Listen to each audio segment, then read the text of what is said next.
Selamat datang di video pembelajaran responsi mengenai perencanaan agregat.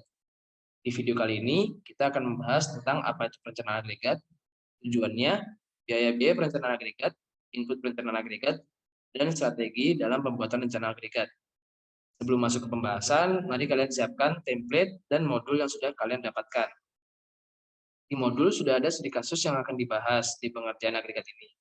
Jadi kalian baca dulu studi kasusnya supaya lebih paham saat pengerjaan. Kalau begitu, bisa masuk ke pembahasan. Perencanaan agregat adalah perencanaan jangka menengah yang mengatur sumber daya secara butuh untuk memenuhi total permintaan dari family product. Perencanaan agregat ini nantinya menentukan seberapa besar tingkat produksi yang dibutuhkan berdasarkan data demand yang ada. Tadi disebutkan ada yang namanya family product. Dan untuk family product adalah semua item produk yang memakai sumber daya dan fasilitas produksi yang sama. Biasanya ada beberapa perbedaan seperti material dan komponen yang digunakan. Tapi untuk keseluruhan proses hampir sama. Tujuan dari perencanaan agregat itu untuk menstabilkan variabilitas demand yang tidak pasti. Dari perencanaan ini kita bisa tahu tingkat produksi yang paling optimal dari sumber daya yang dipakai. Kalau perencanaannya sudah optimal, total cost yang dibutuhkan juga minimum. Selanjutnya kita bahas biaya-biaya yang harus dipertimbangkan waktu membuat rencana agregat. Yang pertama ada hiring cost. Hiring cost adalah biaya penambahan pekerja.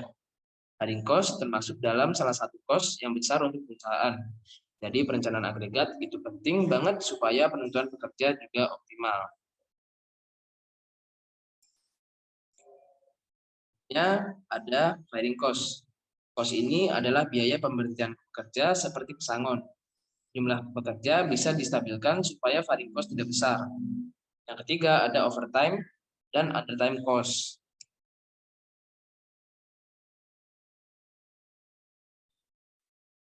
Overtime cost itu biaya untuk lembur pekerja dan undertime biaya yang muncul ketika pekerja menganggur. Yang keempat ada inventory cost dan backorder cost. Inventory cost di sini adalah biaya persediaan untuk hasil produksi dan perencanaan yang baik harusnya menghasilkan tingkat inventory yang optimal supaya inventory cost tidak tinggi. Kalau backorder cost itu biaya kehabisan persediaan. Jadi ketika perencanaan produksinya tidak sesuai sama demand dan tidak ada inventory juga, pelanggan akan kecewa dan beralih ke produk lain. Yang mana harusnya demand ini bisa dipenuhi dan menghasilkan penjualan, tapi jadi kehilangan penjualan.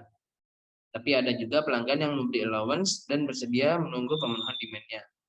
Dan yang kelima, ada subkontrak cost. Biaya ini adalah biaya subkontrak yang dilakukan dengan perusahaan karena demand yang tinggi. Sehingga perusahaan butuh pihak ketiga untuk membantu pemenuhan demand. Subkontrak cost biasanya lebih mahal dari biaya ketika produksi sendiri, jadi sebisa mungkin dihindari. Lalu ada input perencanaan agregat. Input yang dibutuhkan buat mengerjakan agregat itu ada demand produk. Demand produk ini dapat dari hasil forecast metode yang terpilih. Terus ada inventory awal, biaya-biaya pekerja seperti hiring cost, overtime cost, per jamnya berapa, biaya penyimpanan, biaya pemesanan, back order cost, dan batasan-batasan lainnya seperti jumlah pekerja awal, jumlah jam kerja, dan jumlah hari kerja. Nah, pembahasan terakhir ada strategi perencanaan agregat itu sendiri. Rencana agregat bisa dibuat dengan 3 strategi, yaitu chase, level, dan mix. Di studi kasus kali ini kita akan bahas cara pengerjaan strategi chase, level, dan mix menggunakan Excel. Yang pertama ada chase strategi. Chase strategi intinya bertujuan untuk menghasilkan perencanaan di mana jumlah inventory mendekati 0. Jumlah unit produk yang diproduksi sama dengan jumlah demand di tiap periode. Kelebihan metode ini adalah minimasi biaya inventory dan kelemahannya adalah hiring cost-nya berubah tiap periode. Karena inventory dibuat mendekati 0, jadi hampir tidak ada inventory. Metode ini cocok buat produk yang tidak bisa disimpan lama-lama. Kita lanjut mengerjakan template agregat buat case strategi. Jadi yang pertama kita klik tab agregat di sini. Lalu di sini udah ada template dan data-data dari studi kasus yang dibutuhkan buat perhitungan agregat. Biaya-biaya seperti labor cost, overtime cost, hire cost, dan fair cost. Dari studi kasus itu dalam satuan jam, di sini kita juga hitung untuk satuan unit. Kalau untuk holding cost dihitung juga untuk satuan jam. Jam kerja per bulan di sini 20 hari. Karena diasumsikan 1 minggu ada 5 hari kerja dan 1 bulan ada 4 minggu. Jam kerja per harinya yaitu selama 8 jam. Dan overtime limit per harinya sebanyak 2 jam. Selanjutnya ada waktu agregat. Karena di studi kasus ada 2 tipe produk, pisau, di mana di sini ada pisau lipat dan pisau dapur.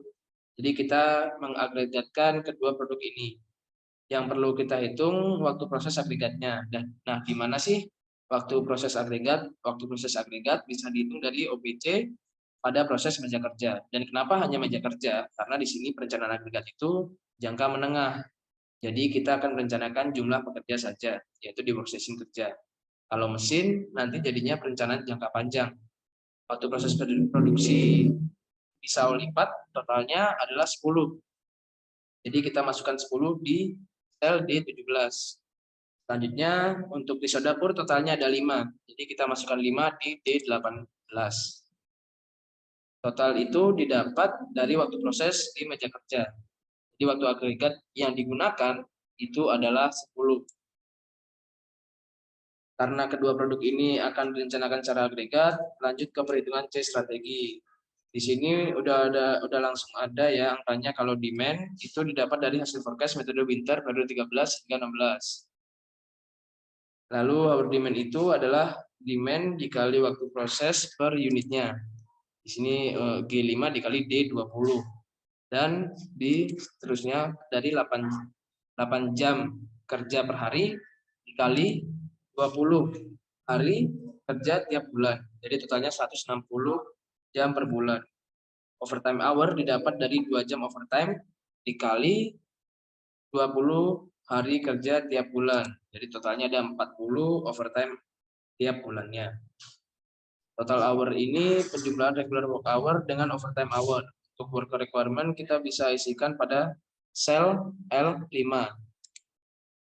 Dengan ini dituliskan, ini diketikkan rundown, buka kurung, K5, mana itu hour demand, bagi dengan 5, yaitu regular work hour, koma atau koma, itu depends dari laptopnya masing-masing, 0. Lalu tutup kurung. Di sini langsung di-drag aja ke bawah, dan didapatkan worker requirement-nya. Setelah itu kita lihat cumulative inventory hour-nya. Di sini cumulative inventory hour-nya tujuannya itu 0 atau positif, yang paling minimum. Dan di sini cumulative inventory hour periode 13-nya masih minus. Jadi di overtime worker-nya ditambahkan sebanyak 1. Dan di sini masih minus, jadi ditambahkan lagi 1, yaitu 2. Dan sudah positif. Selanjutnya dilanjutkan ke periode 14, di mana di sini di periode 14 itu masih minus, dan saat ditambahkan overtime worker-nya 1 sudah positif.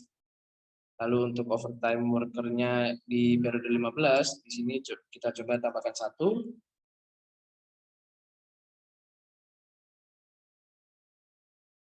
Masih minus. Lalu tambahkan 1 lagi.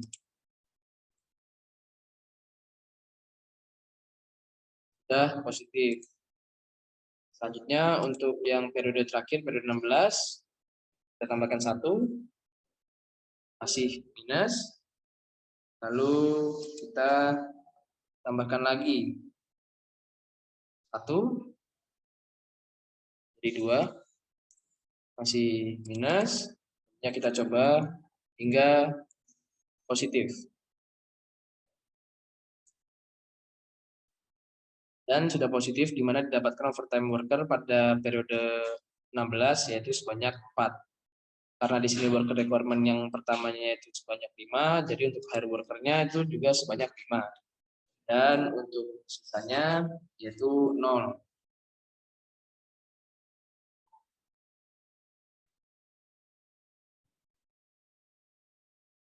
Dan untuk fire worker-nya, karena di sini juga tidak ada yang dipecat, jadi di sini juga 0.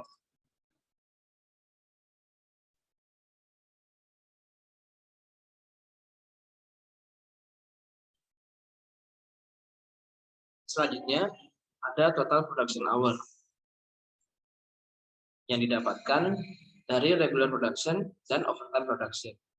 Lalu, inventory hour didapat dari total production hour dikurangi hour demand. Dan kumulatif inventory hour itu kumulatif dari inventory hour-nya. Untuk mempercepat pengerjaan, hitungan biaya sudah langsung muncul angkanya. Kalian bisa memahami perhitungannya sendiri karena hanya perkalian antara pekerja dan biayanya, juga inventory dan biayanya. Dan di sini didapatkan grand total atau total cost sebesar 73.938.359,58 rupiah. Dan selanjutnya bisa kita lanjutkan ke level strategi. Mana level strategi ini adalah strategi yang bertujuan untuk menstabilkan jumlah pekerja atau tingkat produksinya, tetap dampaknya adalah jumlah inventory yang besar. Kelebihan metode ini, biaya yang berhubungan sama pekerja akan minimum, dan kelemahannya, biaya inventory yang tinggi.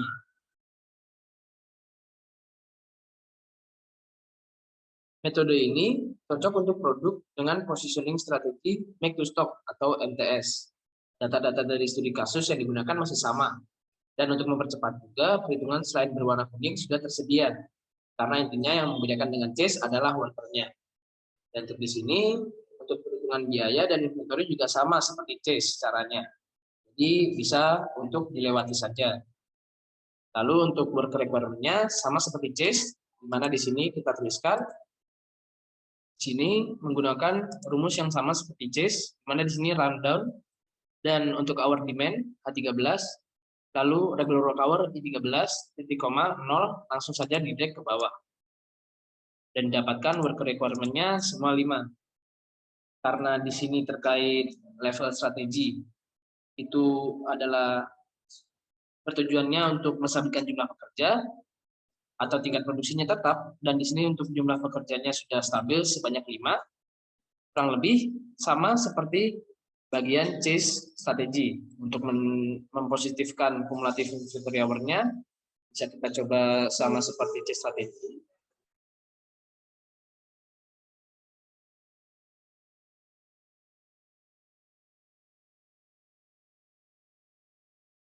Dan hasilnya pun juga sama. Hard worker-nya karena di sini worker requirement-nya 5, jadi untuk hard worker-nya 5, dan untuk periode selanjutnya itu 0 karena tidak membutuhkan lagi. Untuk hard worker-nya juga 0 karena tidak ada yang berkurang.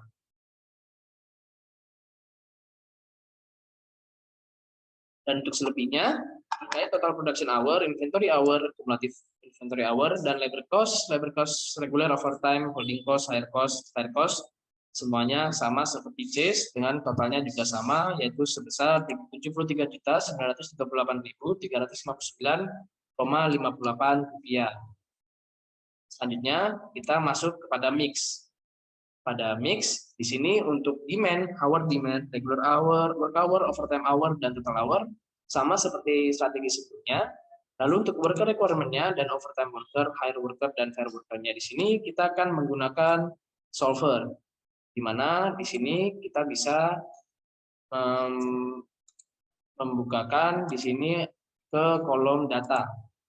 Dan untuk di data sini, apabila di analisis, di situ dapat solver. Apabila di Excel kalian tidak ada solver, kalian bisa membuka file, lalu option. Di sini ada add-ins. Diklik saja add-ins-nya, lalu ada Excel add-ins. Kalian di sini bisa klik go. Dan di sini kalian bisa mencentang solver add-in-nya. Kalian cek OK, dan nantinya akan muncul solver di bagian analisis pada bagian data. Kalian klik saja solvernya, dan di sini sudah keluar solvernya. Untuk cek objektifnya, di sini resetnya yaitu grand totalnya, yaitu di sini AC25. Untuk caranya kalian hanya untuk memencet ini, lalu di sini kalian pilih grand total yang berada pada mix strateginya di sini. Lalu karena di sini sudah ada, jadi langsung dimasukkan saja. Lalu untuk to-nya, equal to-nya itu kalian pilih yang min, karena di sini untuk tujuannya untuk meminimalisir. Lalu untuk changing variable cells-nya, di sini kita memilihnya yaitu ada worker requirement. Worker requirement di sini kalian cara memilihnya yaitu di sini ada worker requirement, overtime worker, hire worker, dan fire worker. Dan untuk cara memilihnya yaitu kalian pertama memilih ini dan semuanya, lalu memencet koma, lalu overtime worker,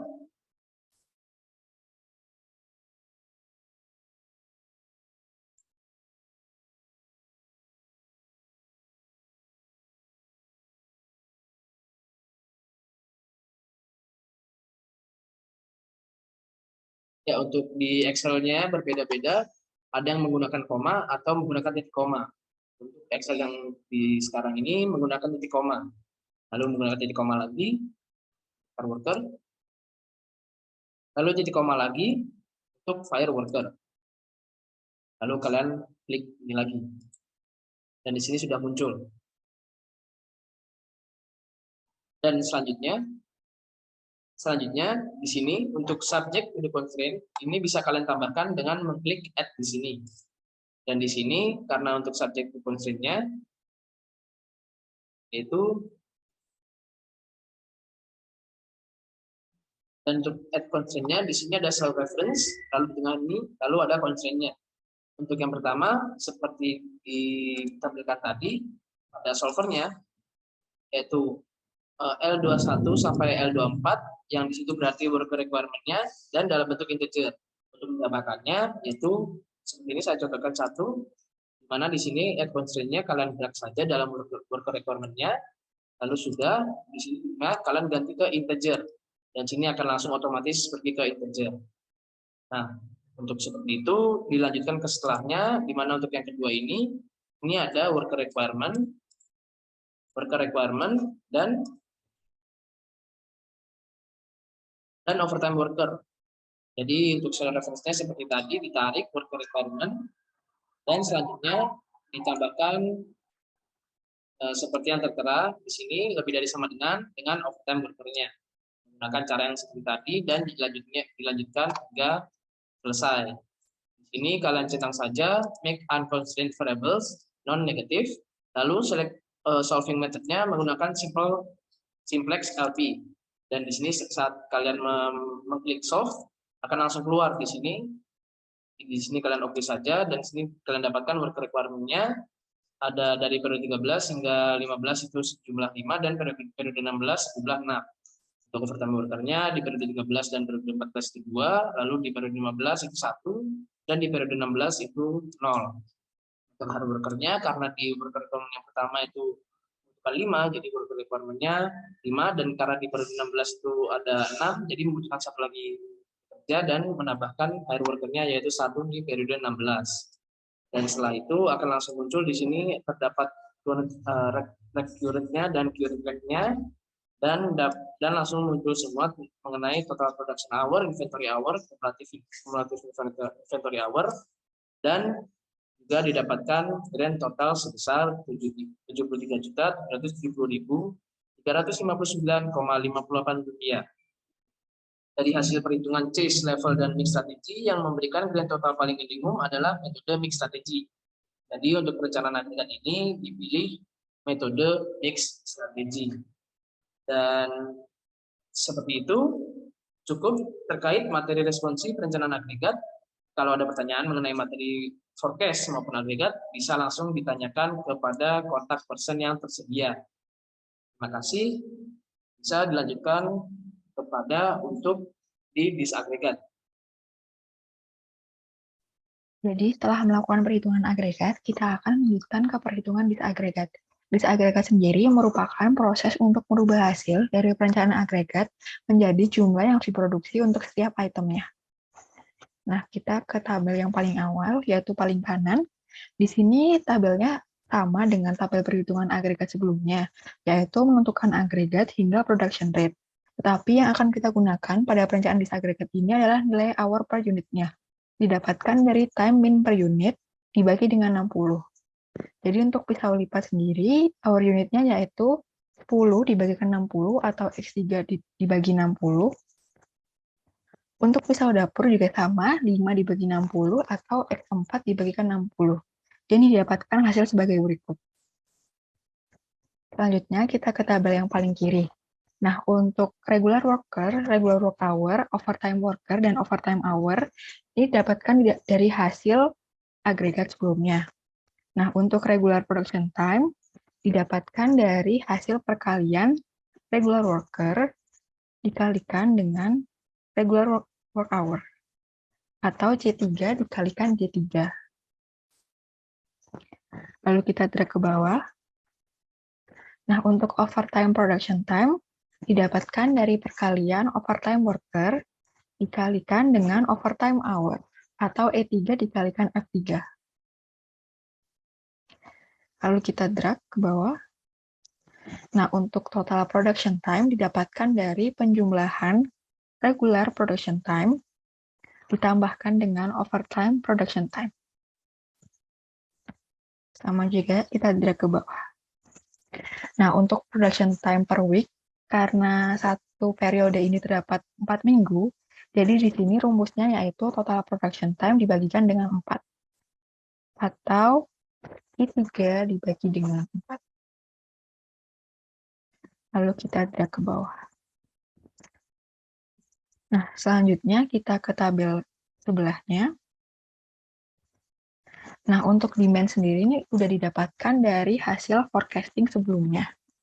Nah, selanjutnya initial inventory ini merupakan inventory pada awal periode dalam bentuk waktu. Untuk periode pertama kita isikan 0. Untuk periode kedua kita isikan N inventory time pada periode pertama atau sama dengan O3. Lalu kita drag ke bawah. Nah, untuk N inventory time merupakan inventory pada akhir periode dalam bentuk waktu. Di sini rumusnya didapatkan dari kumulatif inventory hour dari agregat. Jadi, sama dengan kita buka tab agregat, lalu kita pilih di kumulatif inventory hour ini, kita enter, lalu kita drag ke bawah. Nah, selanjutnya untuk initial inventory unit sendiri merupakan inventory pada awal periode dalam bentuk unit. Untuk periode pertama sama juga kita isikan 0. Untuk periode kedua kita isikan N inventory unit pada periode pertama atau Q3. Lalu kita drag.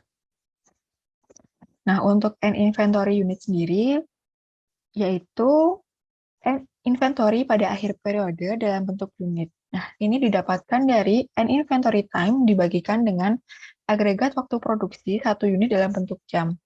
Rumusnya yaitu round down O3 dibagikan dengan X6 titik koma atau koma 0. Lalu kita enter. Lalu kita drag ke bawah. Nah, untuk production sendiri, yaitu didapatkan dari permintaan ditambah inventory akhir dikurangi inventory awal, atau sama dengan M3 ditambah Q3 dikurangi P3. Kita enter. Lalu kita drag ke bawah. Nah, untuk produksi pisau lipat sendiri didapatkan dari hasil perkalian total production dikalikan proporsi pisau lipat, yaitu 0,4. Jadi rumusnya sama dengan round R3 dikalikan dengan 0,4, titik koma atau koma 0, lalu kita enter. Lalu kita drag ke bawah. Untuk pisau dapur juga sama, didapatkan dari hasil perkalian total produksi dikalikan proporsinya yaitu 0,6, Jadi rumusnya yaitu round R3 dikalikan 0,6. Titik koma atau koma 0. Lalu kita drag ke bawah. Nah, selanjutnya kita menuju tabel disagregat. Nah, untuk di sini pisau lipat dan pisau dapur didapatkan dari hasil solver. Nah, untuk total yang di sini merupakan total pisau lipat per periodenya. Jadi rumusnya sama dengan sum C13 sampai F13. Lalu kita enter. Untuk pisau dapur juga sama. Sum C14 sampai F14. Untuk total yang di sini merupakan total produksi pisau setiap minggunya. Atau rumusnya sama dengan sum C13 sampai C14. Lalu kita drag ke samping. Nah, untuk time pisau lipat sendiri merupakan jumlah pisau lipat per periode dikalikan dengan waktu proses pisau lipat dalam bentuk jam. Jadi di sini rumusnya sama dengan C13 dikalikan dengan I3. Kita enter, lalu kita drag ke samping. Untuk pisau dapur juga sama time-nya, yaitu C14 kita kalikan dengan power per unitnya pisau dapur, yaitu Y4. Enter. Lalu kita drag ke samping. Nah, untuk total time sendiri merupakan jumlah waktu pisau lipat dan pisau dapur. Rumusnya yakni sum C16 sampai C17. Lalu kita drag ke samping. Dan untuk production time merupakan waktu produksi per minggunya. Jadi di sini dapatkan dari J3.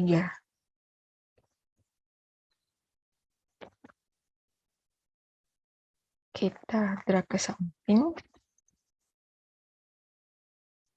Nah, untuk selanjutnya yaitu total yang di sini didapatkan dari sum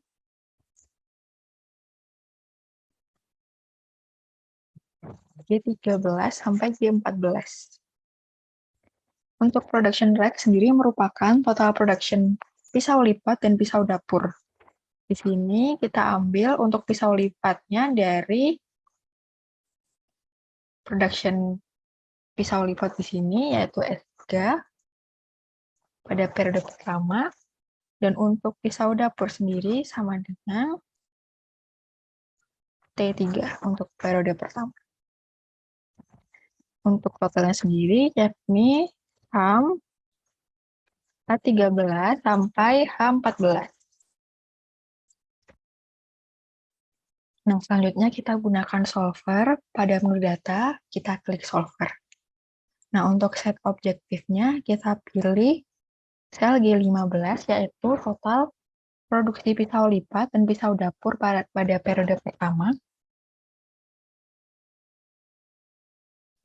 Nah, untuk to-nya kita pilih value of. Di sini kita mengisikan production rate, yaitu sebesar 5.280 pada periode pertama. Nah, untuk by changing variable sales-nya,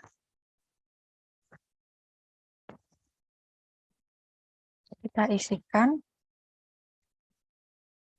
H13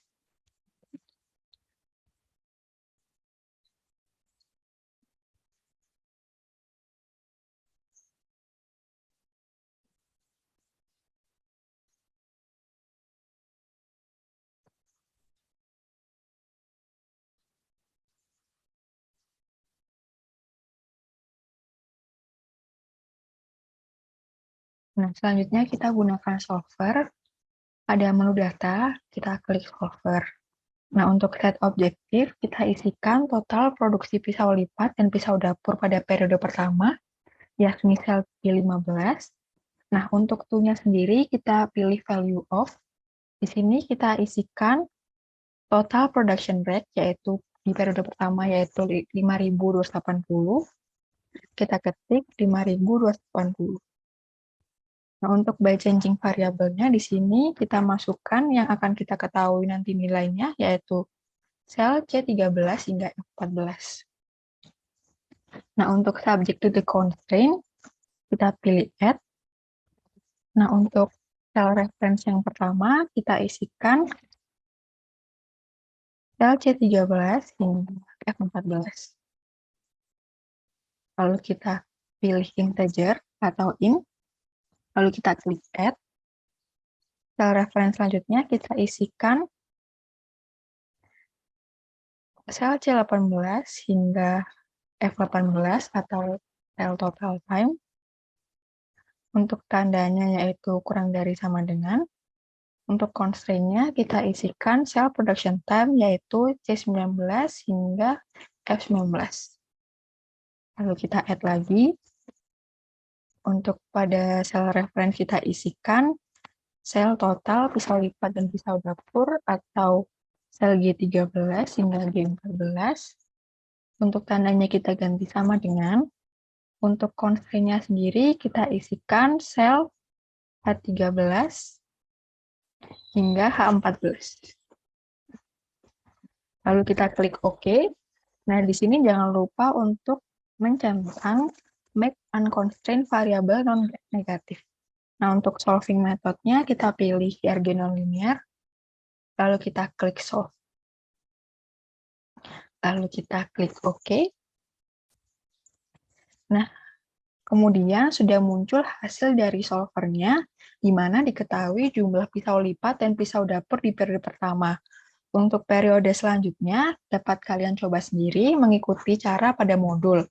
Demikian video mengenai materi disagregat. Jika ada pertanyaan terkait materi ini, bisa langsung menghubungi asisten laboratorium UMS.